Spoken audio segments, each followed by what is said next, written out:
Good evening, everyone. Sorry for the delay. This is Chief Angela Averett from the Los Altos Police Department. And I want to take a few minutes to say good evening and welcome to our virtual town hall meeting. I'd like to thank you on behalf of the women and men of the Los Altos Police Department for spending some time with us this evening. We're excited to speak about a few public safety items that we think are important to discuss with our community for the sake of transparency and information sharing. We'd like to begin by providing an annual update report on our policy number 709, the military equipment use policy. I'd like to now introduce Captain Katie Krause to provide this update. Hi, everyone. Thank you for coming onto this meeting tonight. So just for a little bit of background on policy 709 on the military use policy. We took it to council on September 20th of 2022 and presented the policy and our inventory. It was approved by council, and part of council's directive was for us to come back and do our annual report, not wait a full year from when it was approved, but to come back and do the annual report in January to February, beginning of the year. So we kind of did a check-in about 4 months in. So that's a check-in we're going to do now. We are presenting our annual report to council on February 28th at council. We're on the agenda for that. So please, if you have extra comments or concerns, you're welcome to come and join that council meeting as well. Part of the annual report requirement for AB 481 is that we do annual report on the usage of any of our equipment on the inventory list and share with the community what tools or equipment were utilized during the prior year. So I am here to report that in 2022, we did, for the rest of the whole year, we did not have any usage of our military equipment that's on our inventory, except for in training. So we have sim guns, we have practice flashbangs, we have 40 mil launchers, and those items were used during training, either for SWAT training or at range, but they were not used in the deployment of resources in our response to any calls. Part of what we're also going to go to council with the end of this month is anytime we want to purchase additional items to increase our inventory, or if we want to purchase any new items, we have to get permission from council ahead of time. So there are a few things that we are going to go to council and ask for permission to add to our inventory that qualify for military equipment. One of the things that is actually a replacement is rifles for our SWAT team. We currently have 6 rifles that are assigned to the SWAT team. And then we are trying to replace them with 5 rifles. The reason that we need to go to council for this is because the model numbers and the design of the rifles are a little bit different. Our current rifles are fully automatic that our SWAT team has, and we're going to replace them with semi-automatic rifles. We're also going to decrease the number from 6, and we're only going to purchase 5. These rifles are currently 18 to 20 years old, and based on lifespan, it is due for replacement on those. Second item we're going to go to council for replacement as well is our sniper rifles. That's item number 4 on our inventory list that you can find online. Our policy is online, as well as our inventory list is also found on our webpage. So we want to replace our current sniper rifles. We have 3 currently, and we're trying to purchase 2 new rifles. But again, because they're a different make and model of sniper rifles, we do need to go to council for that. Our current sniper rifles are 15 years old and need to be replaced because the lifespan is actually considered to be 16 years. So we're coming up on that. The third item is item number 1 on our inventory list, which is our 40 mil launchers. We currently have 40 mil launchers. However, we are looking to get 1 for each patrol vehicle. We currently don't have them for every vehicle, and we would like to use them. These are less lethal tools. And we would like to replace our less lethal shotguns that we currently have in every vehicle. And we would take those out and then purchase the 40 mil launchers instead. So that's another thing we're going to be asking council for. Again, those are replacement items or increasing the number of something that we already had approval for. We are looking to ask for a few new items to be added to the military equipment list. One of those items is a 12-gauge shotgun chemical munition launcher. What we would be doing is taking one of our existing shotguns that's a less lethal, and we would be converting it to a chemical munition launcher. This would be just one of the rifles, and that would be used to deploy chemical munitions, which is CS gas, in order to deny a designated area to a suspect or force a suspect to move to a desired area or to disable or disorient a suspect. Again, it's a less lethal tool. Additional items, like I mentioned earlier, we do have practice flashbangs that are currently in our inventory. We are looking to add actual operational flashbangs to our inventory for our SWAT team to deploy. They train with the flashbangs, and we currently utilize Mountain View's flashbangs when we have a SWAT operation. So we would like to be able to have our own flashbangs. We have single bang flashbangs we're going to be asking for, and then 9-bang, which basically just means that they make 9 different explosion noises when they are deployed. And then the last thing that we're going to be asking council to approve are chemical agents. We have a chemical operator on our SWAT team who has gone through the chemical agent class, and he's an instructor. And we currently do not have any chemical agents for him to utilize. We only have Mountain Views.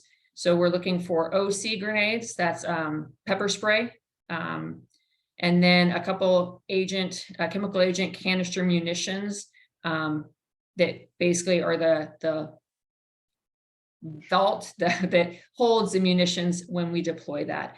So those are the 3 things that we're looking to add. Again, the munition launcher, some flashbangs, and the chemical agents that would be utilized for SWAT type operations. So again, this is going to go to council on the 28th of February. Our policy has been approved and sent to all of our staff, and it also is available online, no longer in draft form. So you feel free to take a look at that. And I believe at this time, we may be taking a few questions about AB 41 and policy 709 if you have any. Thank you, Captain Krause. So at this time, I don't see any questions, but people can submit questions if they would like.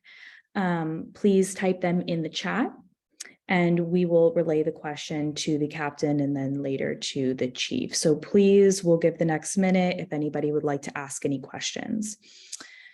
So we do have one question, Captain Krause, is that SWAT the current joint LA/MV team? Yes, we currently have a joint SWAT team with Mountain View. So we have Mountain View Los Altos as our SWAT team as a collateral assignment. And so that is the one that we are speaking of. Thank you, Captain Krause. And then there was a follow-up question. Will the old retired weapons be destroyed? That's a great question. And this is something we will talk to council about. Yes, the weapons that we are looking to replace, we will, typically what we're going to be doing is we will sell them back to the store, and they give us credit in order to offset the cost of the new item. So we will no longer have them in our inventory. So we will turn them in for credit. The only exception to that is that we do have one weapon. It's a Heckler & Koch sniper rifle, an HK91. That is what's called a surveyed weapon, and we cannot sell that. That means that that was something that was seized from somebody or turned in by somebody, and it's part of our inventory, but we cannot sell it because it's surveyed. So we have to be sent to be destroyed once we get the replacement. So that would be the one weapon that would be destroyed as opposed to being traded in. Thank you again, Captain Krause. We have another question, and just so everybody knows, we will be answering just a few questions, and if we have time towards the end, we will try to answer all of those questions. If we don't have time, please do drop your email so that we can speak with you one-on-one after this meeting to be able to get all of your questions answered. So the next question is, the chemical munitions are only utilized by SWAT team. Is that correct? So that was the first question. This individual has several questions. So we want to add that to the joint MVLA SWAT team or have our own SWAT. No, so we're not looking to have, if I'm understanding the question, we are not looking to have our own SWAT team. However, currently it is a Los Altos staff member that is the chemical agent operator for the team. And so therefore it makes more sense for Los Altos to have the chemical agents for him to be able to access and bring to different SWAT operations. So yes, it's still going to be a joint team. However, we need to pull our own weight in this. A lot of times Mountain View for the past few years has been purchasing a lot of these items with their own budgets. And we have not been contributing as far as purchasing some of these items. So it's just part of being a joint team is that we have to shoulder some of the cost on some of these items and have them as part of our inventory as well. Mountain View also has these same items as well, but we're just trying to share some of the responsibility in having these items in our inventory. Thank you again, Captain Kraus.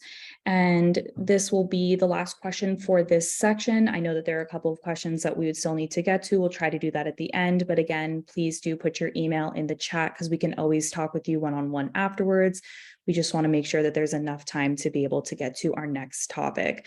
So this question is, will the exact cost of these equipment requests be included in the presentation to council? Absolutely. So part of AB 481 does require us to provide a cost estimate. And for our inventory right now, if you were to go on, it has all those subsections where it has the cost, life expectancy, usage, authorized policies. All of those things will be filled out and presented to council, including the cost. So they will be aware of what each item will cost individually. And then if we were to purchase a certain number of them, but we will be presenting all of that to council in our annual report. Perfect. Thank you again, Captain Kraus. And now we're going to be going to our next part of this presentation, which is from Chief Averett. Okay, my apologies. It wouldn't be Zoom if there weren't some technical difficulties. So thank you all so much for your patience. Again, I want to say good evening and thank you for being here with us tonight and for taking a few minutes out of your busy schedules to hear this update and this information about automated license plate reader cameras. What I want to do is just take a few minutes to explain how this technology can assist us in our law enforcement efforts to combat crime.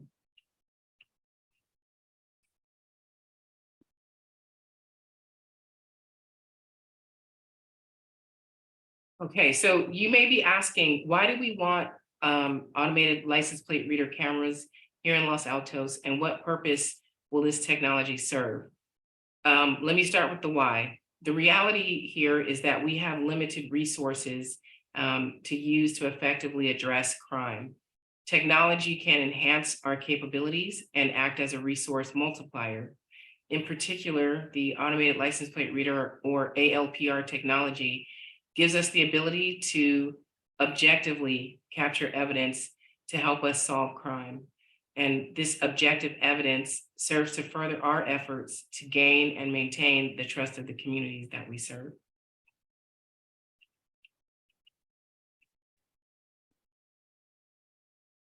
So how will this, or what will this technology do to help us prevent and eliminate crime?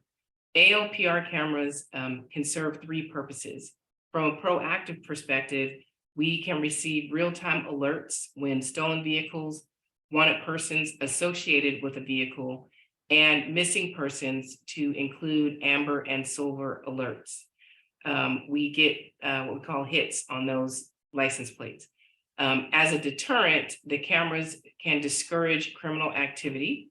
And then from an investigative standpoint, it increases our ability to solve crime after the fact. And the fact is that criminal offenders commonly use stolen vehicles to engage in criminal activity across multiple jurisdictions. Okay, so this technology, what is it? It's a technology that uses both cameras and computer software to capture passing motor vehicles' license plate numbers. If you see the picture on the right of that Toyota, I guess it's a Toyota Corolla, you cannot see into the passenger compartment. You can't see the race of the driver or the gender of the driver. you can't see any identifiable information about the driver. All you see is the vehicle and the license plate that we blurred out.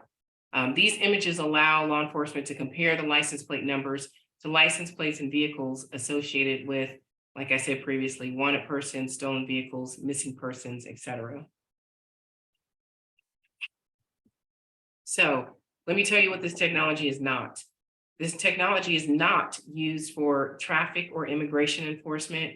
It is not used for harassment or intimidation, and it is certainly not used for personal use.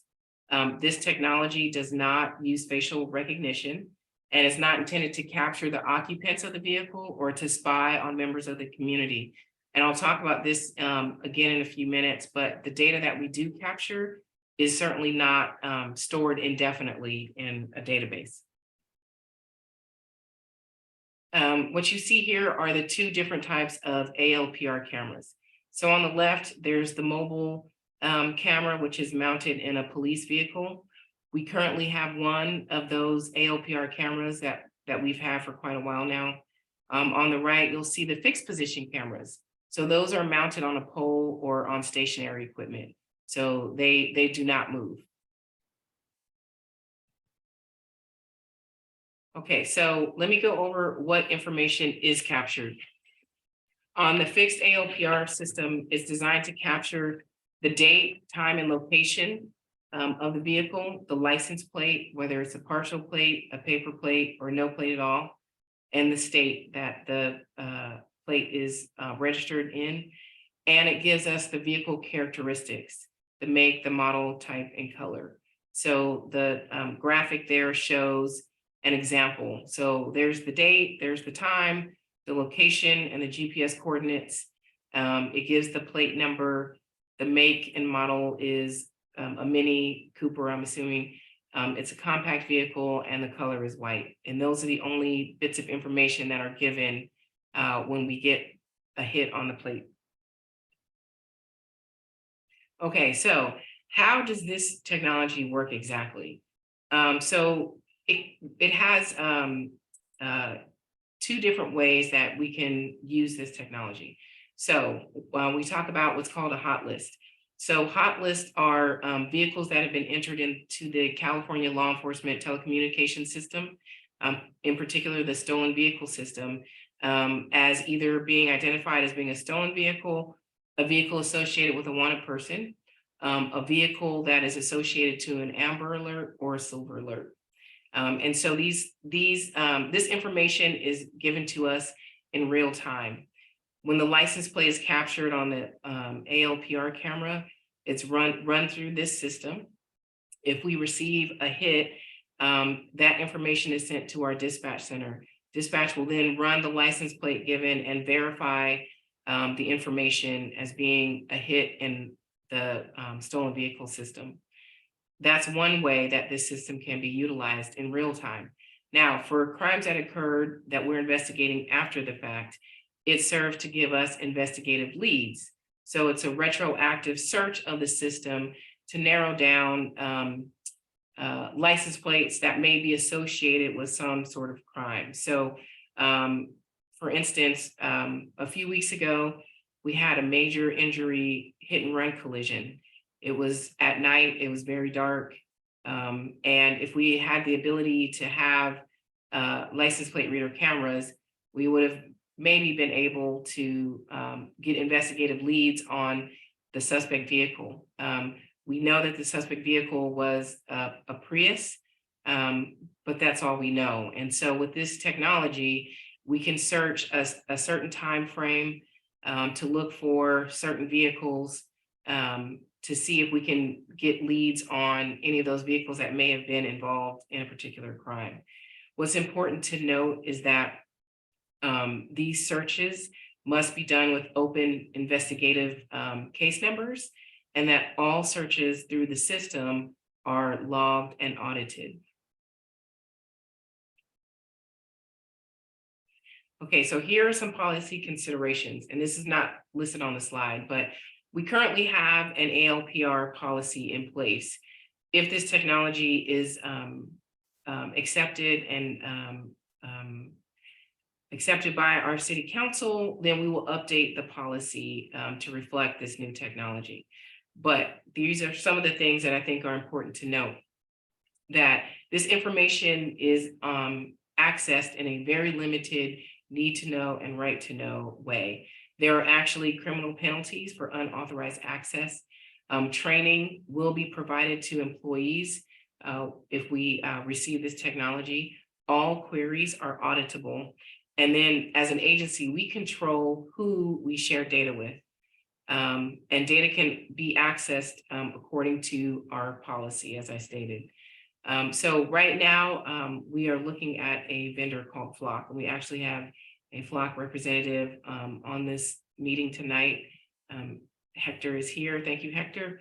One of the reasons why we are considering Flock is because there is no sharing to third parties by this vendor. So the data that we have is basically owned by Los Altos Police Department. They do not sell the data to third parties. Also, the data is stored securely in an AWS government cloud with end-to-end encryption. And one thing that's really important that I want to note is in Santa Clara County, there are 2 other cities that do not have Flock cameras in addition to Los Altos. One of those 2 cities is in the process to secure this technology. And so we are one of the last agencies in our county to not have Flock cameras. And the reason why that's important to note is because this technology is being used throughout the entire Bay Area. As I said, it's a resource multiplier, and it's being used in many instances to solve violent crimes, to locate missing persons, things like that. Lastly, one of the reasons why we also wanted to use Flock is because it is set up that the data is automatically purged after 30 days. Okay, so let's see. Hopefully this this portal will work. I'm going to click on this. Let's see. Okay. I don't know. It may not be on your screen, but there's a picture of the transparency portal. So as part of this package, Flock gives us the ability to have a transparency portal. What's on the transparency portal? Well, it shows you what is detected, license plates and vehicles. It tells you what's not detected. It talks about the acceptable use policy and prohibited uses, the data retention, the number of cameras, the hot list policy, the access policy. It shows which external organizations have access to the system. And then it shows, this is really important. This is what I wanted to show, but I don't know how to share this part of the screen. So for instance, in Morgan Hill, over the last 30 days, 436,973 vehicles were detected on their cameras, on 105 of their cameras, just in the last 30 days. Of those 400,000 vehicles, 3,500 of those came back as a hot list hit within the last 30 days. Now, unfortunately, the data is not available at this moment, but the last category that the transparency portal can show you is how many searches of those vehicles were done in the last 30 days as well.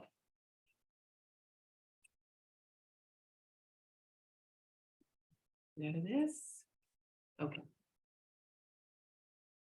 Okay, so to give you a couple of highlights from the information I just provided, again, automated license plate reader cameras capture objective evidence and facts about vehicles, not about people.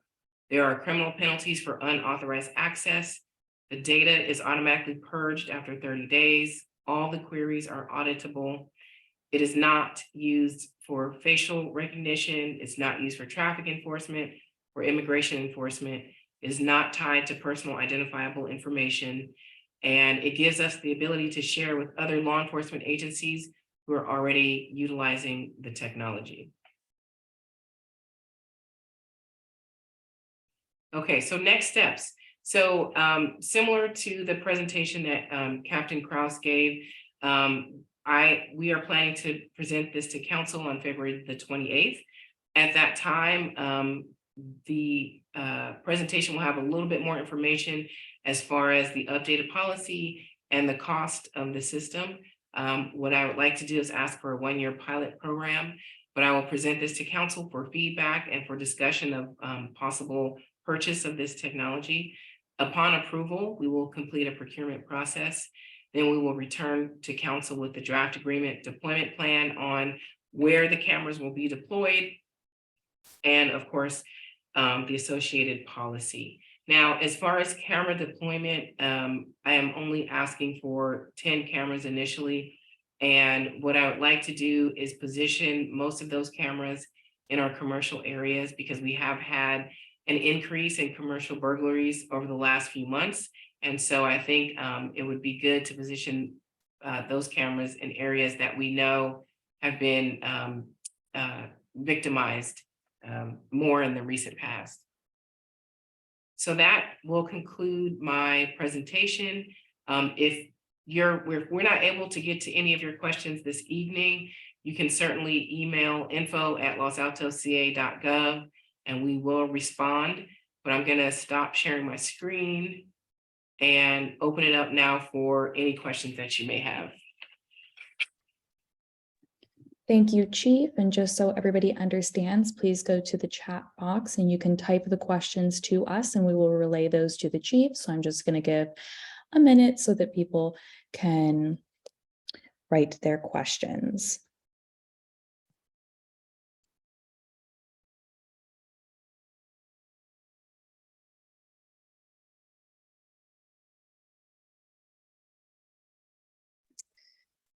Now, Chief, as our community members are asking their questions, they can continue to do that. I'm going to start relaying some of these questions over to you.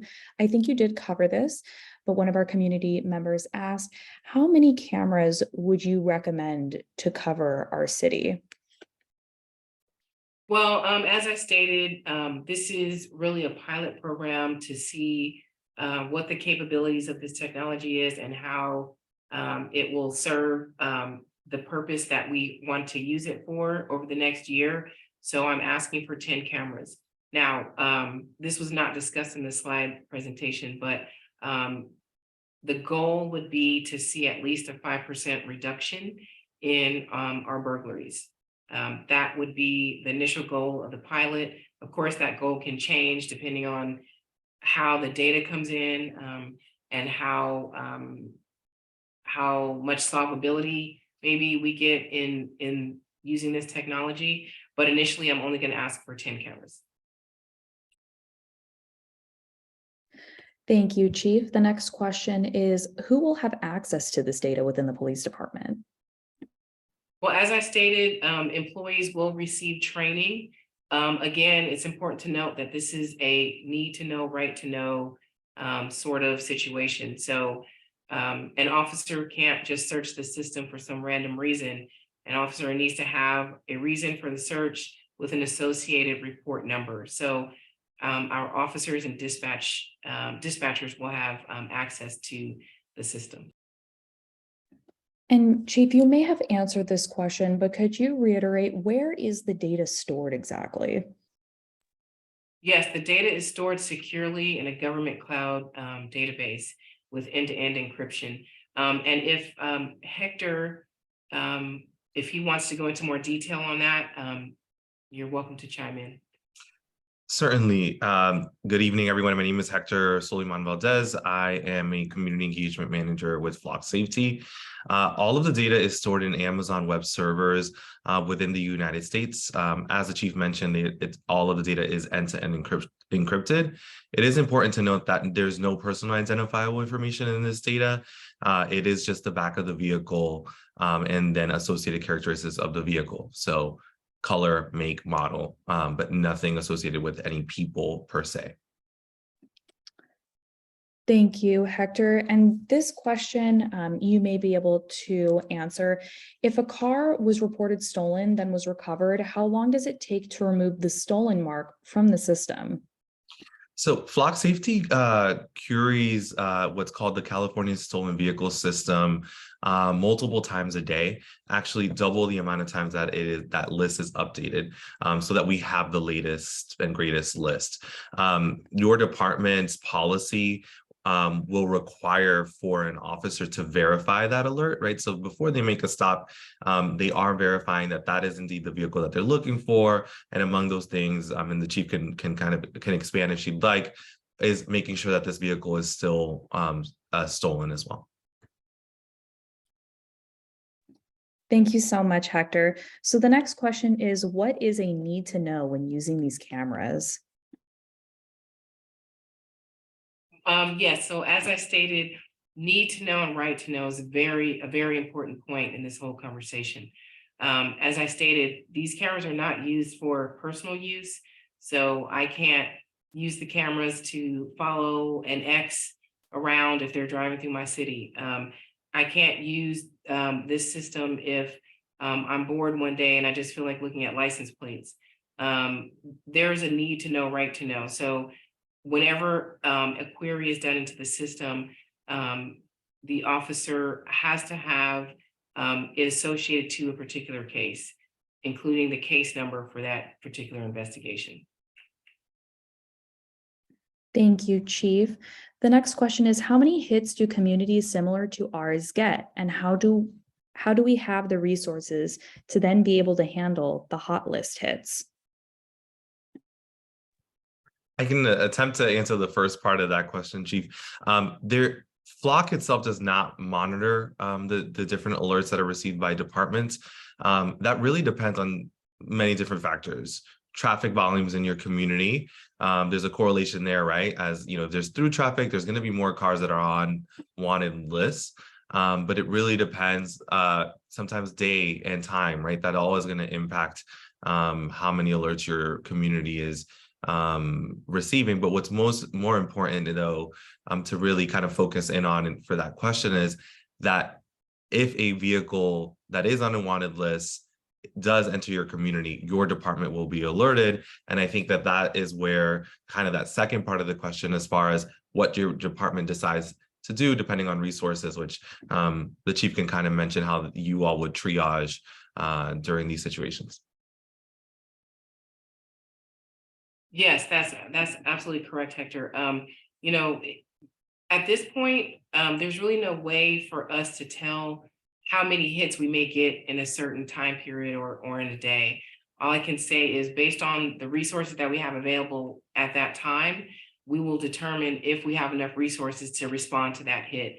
And I'll be honest with you, I'm sure there's going to be times when we can't respond to a hit because we're already engaged in another call for service. So we'll do our best to address the hits as they come, but we certainly are not going to have the capability to respond to every hit that we may get on the cameras. Thank you, Chief, and thank you, Hector, for answering that question. So how accurate is the ALPR technology and what is the error rate? So the way that Flock measures accuracy is by providing a probability to law enforcement officers. So anytime that they search the system for footage or receive an alert, Flock will let the officer know, I believe the machine learning, this is 97.8% accurate, et cetera. So every alert is different. There's different conditions that day, speeds, et cetera, that may be impacting that. But what's important is that the system is alerting the officer of what it believes to be true. And then your policy will require that the police officer have eyes and verify. So there's a human component that is always associated with technology, just to make sure, you know, that what the machine learning is seeing is accurate. And so that's why we provide those accuracy numbers to law enforcement officers in real time when they're receiving alerts or pulling footage.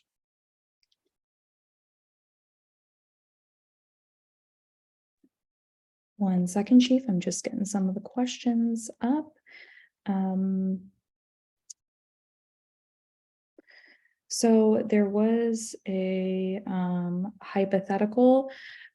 So Hector, chime in as well. So a car is stolen in San Francisco. It drives past a license plate reader in Los Altos. Does the SFPD get alerted? If so, do we lose control over the data that the other agency, in this case, San Francisco Police Department, is provided from our cameras? So I guess I'll address the hypothetical and specific. SFPD will not necessarily receive any alerts from your department, as your department is the owner of all of the data that the cameras are capturing. Your department would have to actively share with San Francisco Police Department in order for them to receive that data. That goes for any other agency that they share with.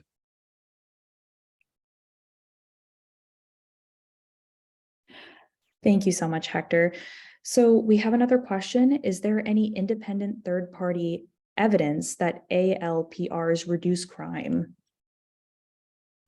So ALPR technology has been around for a long time. As many of you probably have noticed, when you go into a mall, that your license plates are scanned, and that's a different use case.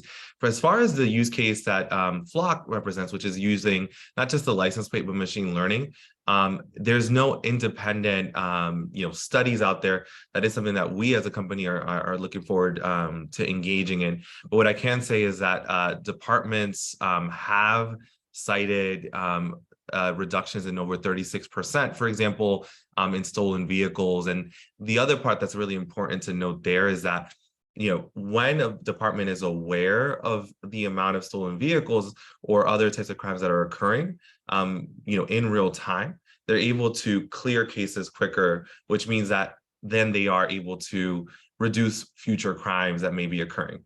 To give you kind of more concrete example, any given month, there may be, let's say, 10 burglaries that occur in Los Altos. Probably not that high. You guys are a great community and safe, but that doesn't mean that there's 10 different burglars, right? So if your department is able to be alerted or follow up on a report during that first crime of the month, they will then be able to potentially prevent those additional 9 burglaries if it was just that one burglar, just to give you an example there. Thank you so much. Oh, if I can just follow up apologize, really quick. I'm sorry, really quick. And one thing I'm realizing now is that I didn't give any examples of how this technology has been used to help solve crime. So that's one thing that I will do when I present to the council, is add a slide, particularly highlighting some of the cases that this technology has helped other law enforcement agencies in crime solving efforts. So thank you for that question. Chief, that was actually the next question was, can you provide an example of how this technology is used? So do you think you could provide at least one example?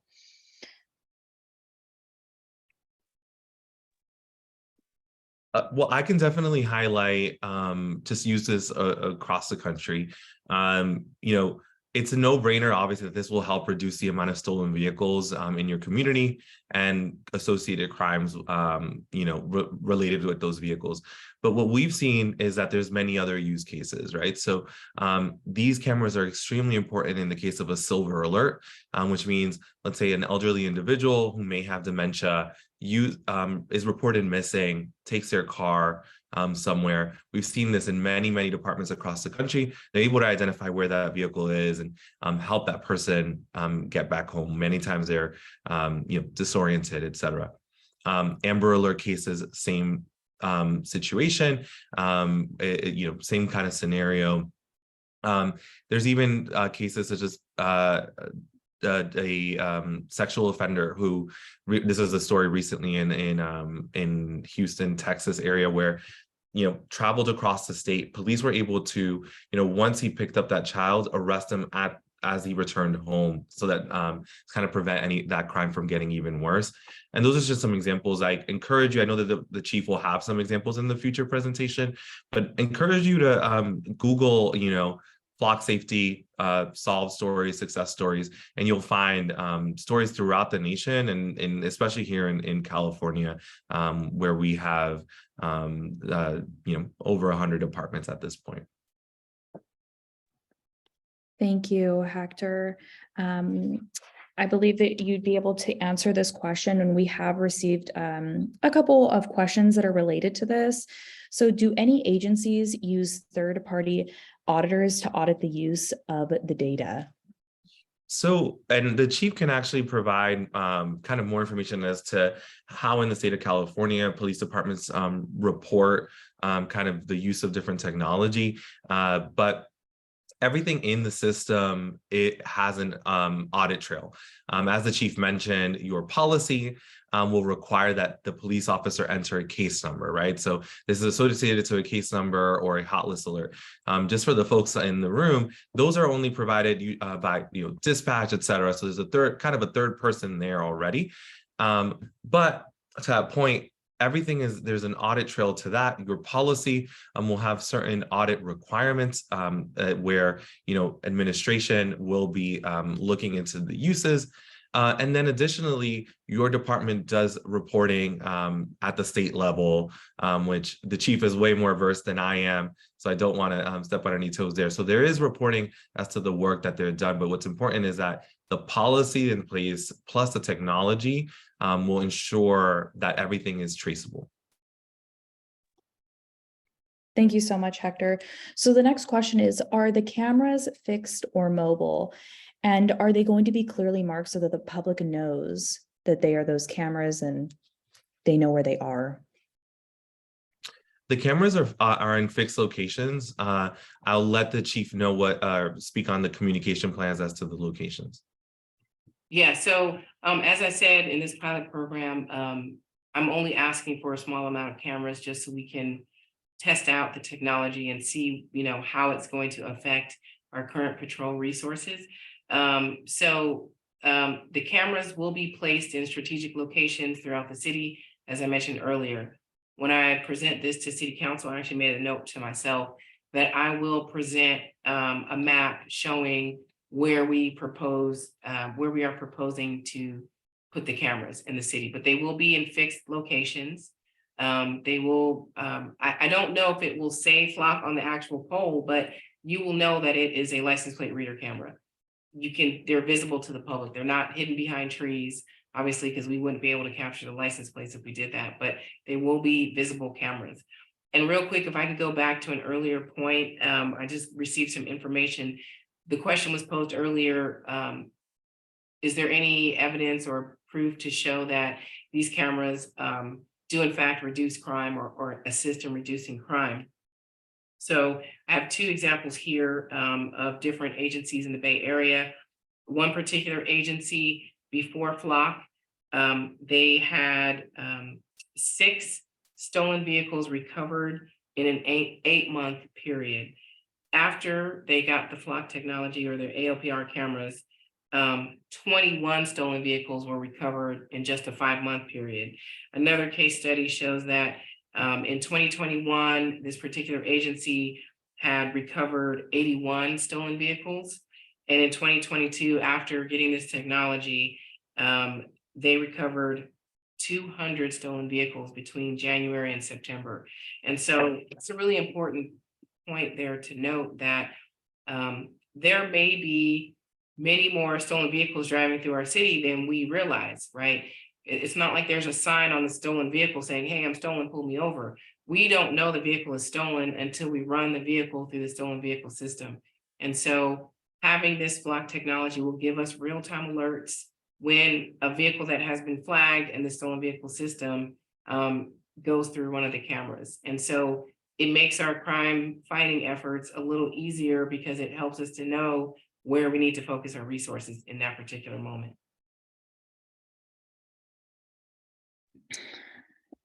Thank you, Chief. We're just going to be answering just 2, maybe 3 more questions because we are 10 minutes away from 7 o'clock, and I want to make sure that the chief is able to close out with any other remarks that she has regarding this meeting.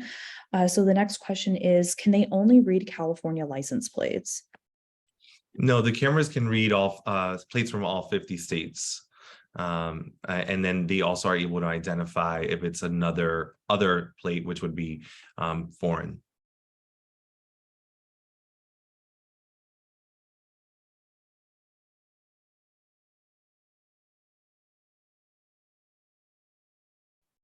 Do we have any other questions, Sonia? Yes, I apologize. I was just trying to get off mute. There was something, I'm guessing that there was a study that was discussed, and one of the participants said, could you make the study available to us? Maybe we could make this available. I'm not sure what study they're referring to. And then, so we can try to make that available. And then the next question was, will it identify which state the license plate is from? Yes, so the system will let the officer know this is Texas plate XYZ 123, or California plate XYZ 123, for example. So they'll be able to both identify that those are the plates, but also search for plates by state as well. Perfect. Thank you so much, Hector. And thank you so much, Chief Averett. Chief, if you'd like to close it out.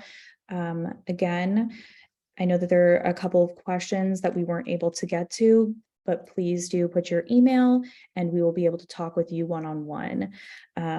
Go ahead, Chief. Thank you so much, Sonia. Thank you so much, Hector. And thank you to everyone that has been on this call this evening. Again, I'm trying to be mindful of people's time. I know that some of you probably would like to eat dinner. I know I certainly would.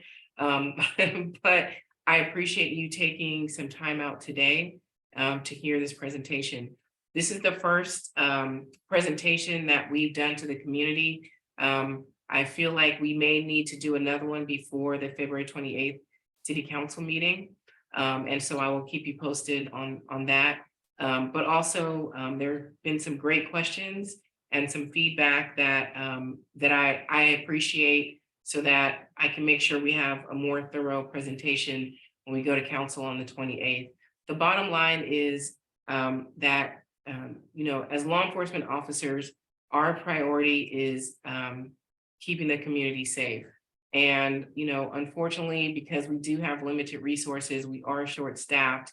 It really limits our ability to reach our full capacity to ensure that we're not only being proactive in preventing crime, but also in solving crime after the fact. And so I feel like technology is one way that is one thing that can help us increase our efforts in this area to be more effective and more efficient.